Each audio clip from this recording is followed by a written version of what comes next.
మా శ్రీమంతం ఫంక్షన్‌లో మెయిన్ అట్రాక్షన్ ఈ ప్లేట్ డెకోరే. నేను కన్సీవ్ అయినప్పటి నుంచి ఎవరి శ్రీమంతం వీడియోస్ చూసినా కూడా ఒకవేళ నేను శ్రీమంతం చేసుకుంటే ఇలా బ్యూటిఫుల్ ప్లేట్ డెకోర్ చేపించాలి అని ఒక పెద్ద కోరిక ఉన్నింది.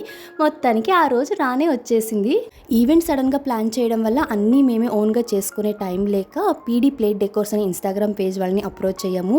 ఈ కుట్టి కుట్టి బొమ్మలు, ప్లేట్స్‌ని ఫ్లవర్స్ అండ్ లీవ్స్ తోటి చాలా బ్యూటిఫుల్‌గా డెకరేట్ చేశారు. మా ఈవెంట్‌కి వచ్చిన ప్రతి ఒక్కరికి నచ్చేసింది. చాలామంది కాంటాక్ట్ డీటెయిల్స్ కూడా తీసుకున్నారు. ఇంకా పిల్లలైతే ఆ బొమ్మలను వదిలి కదలనే లేదు, అంత నచ్చేసాయి.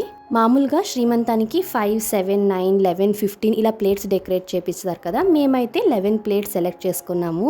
మేము అనుకున్న దానికన్నా బ్యూటిఫుల్గా వచ్చింది ఫైనల్ అవుట్పుట్ అయితే. వీళ్ళ టీం ముందు రోజే వచ్చి ప్లేట్ డెకరేషన్ అంతా చేశారు. ఈవెంట్ రోజు మార్నింగ్ అర్లీగా వచ్చి రిమైనింగ్ డెకరేషన్ అంతా ఆన్ టైం ఫినిష్ చేశారు. మీరు కూడా మీ స్పెషల్ ఈవెంట్స్కి ఇలా బ్యూటిఫుల్ ప్లేట్ డెకోర్ చేయించాలి అనుకుంటే వీళ్ళ కాంటాక్ట్ డీటెయిల్స్ నేను డిస్క్రిప్షన్లో ఇస్తాను, అప్రోచ్ అవ్వండి.